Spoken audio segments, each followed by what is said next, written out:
familiar na tayo sa arithmetic operators, pero meron pa tayong hindi na i-discuss. Ito yung increment and decrement operators, and this time let's see kung paano gamitin yung mga operators na yun. Right now meron na tayong ginawa ditong program na kung saan magdi-display yung value ni score, and let's see.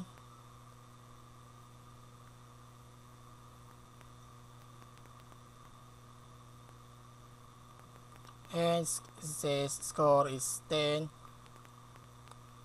Now, halimbawa gumawa tayo ng ating quiz game program na kung saan once na tama yung answer ng user ay mag-add tayo ng score ng plus 1. Let's see kung paano gawin yun sa ating program. Yung pag-add lang ang ipapakita natin. At ayan, variable score is getting the value of current score, which is 10 plus 1, and semicolon. Let's see, and it says score is 11. You can also add several numbers like 5 and use different operators like minus, multiplication, and division. We have other ways para i-rewrite itong line of code na to. Let's see kung paano natin i-rewrite yung, sabihin natin score is getting the value of score plus 1, and score plus equal 1, and semicolon. Burahin na natin to, and let's see kung ganun pa rin siya. Boolean run says score is 11.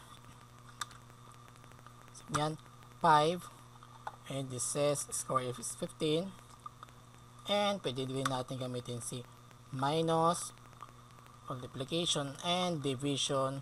Same lang yun ng ating an example sa previous line na pinura natin.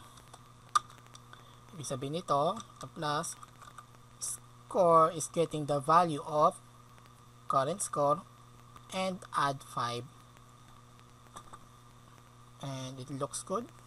Now, explain ko na yung another way. Meron pa tayong another way para i-rewrite yung plus 1 na to, yung score plus 1 na maging 11.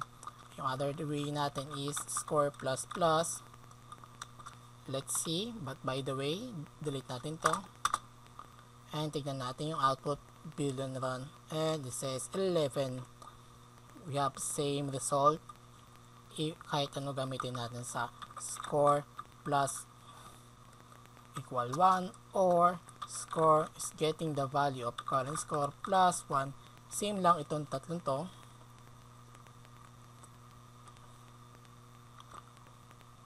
Dito sa statement na to, pwede tayo gumamit ng minus. Sabihin, minus ang 1, but hindi tayo pwede gumamit ng multiplication and division because hindi allowed ng ating compiler.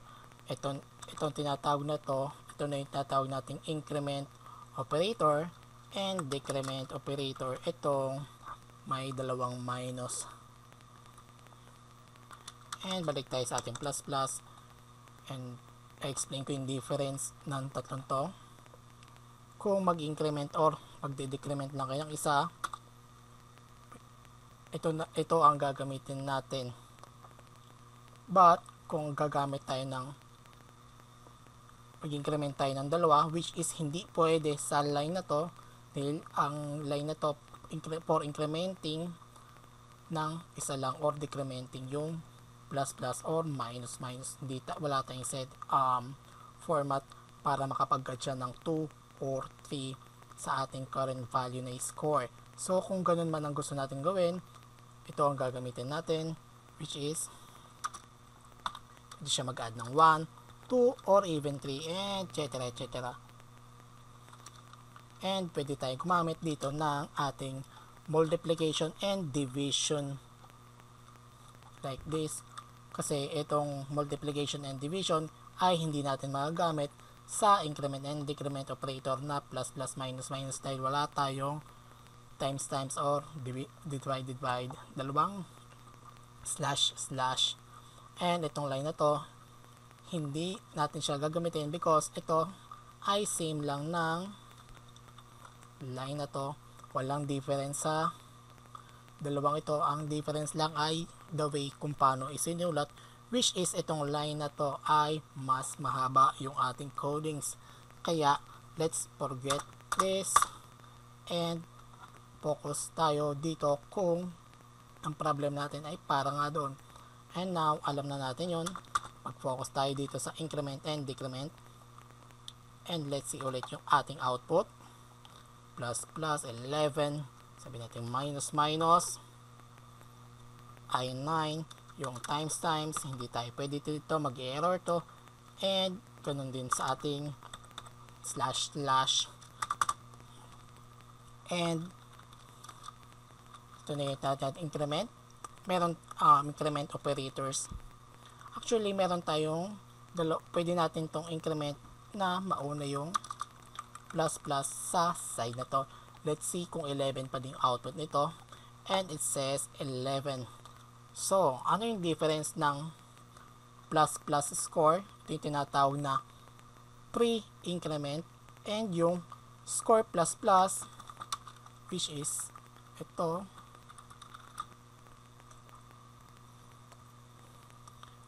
ito yung tinatawag na post-increment.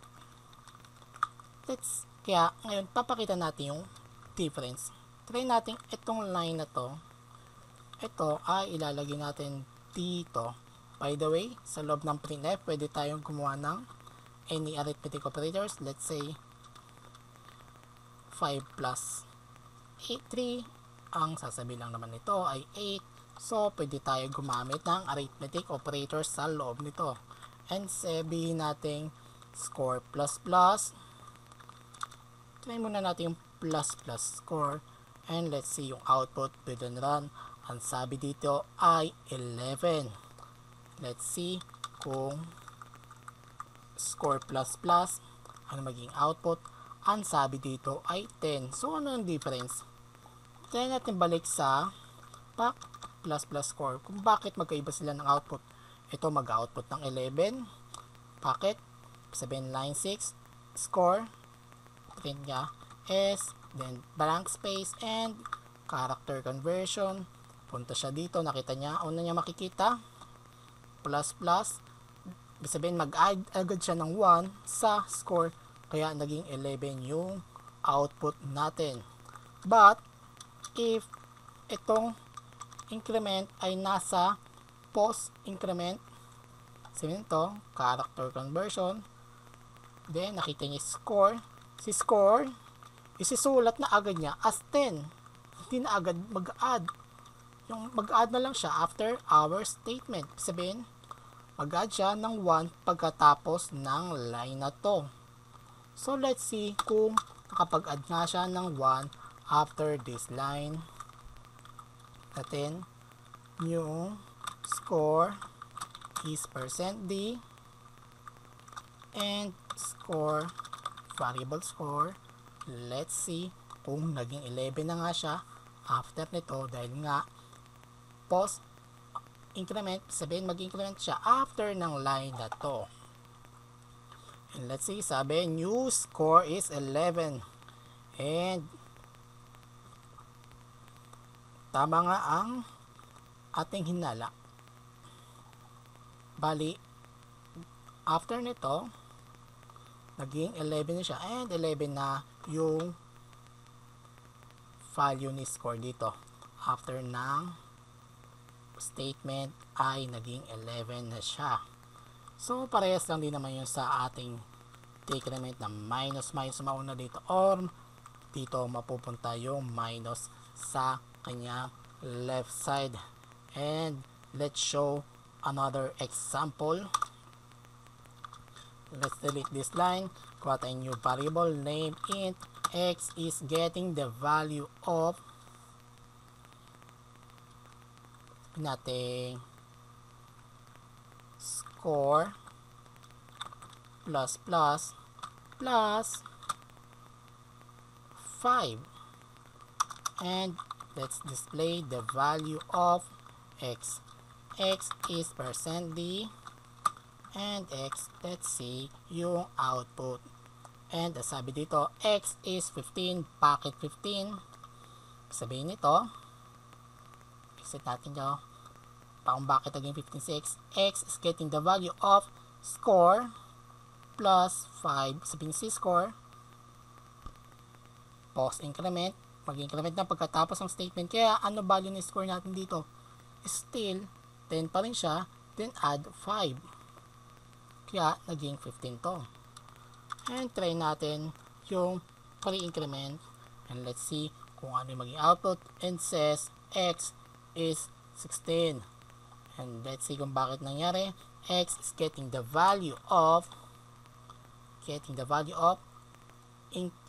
pre-incremented score. Ano ba yung pre-incremented niya? 11, and 11 plus 5 is 16. Same din naman yun ating minus.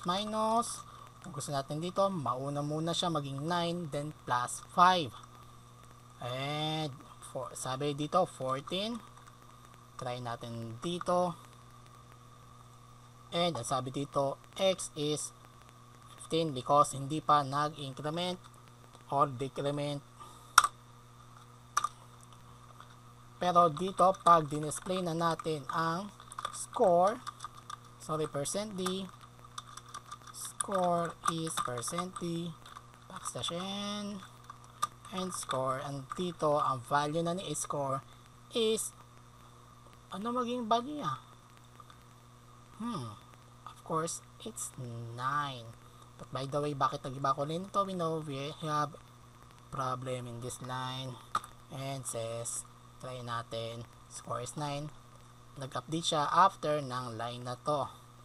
And that's all guys, tungkol sa ating increment and pre-increment, decrement, increment, decrement, pre-increment, tsaka yung post, pre and post, increment, decrement. That's all guys. Thank you for watching.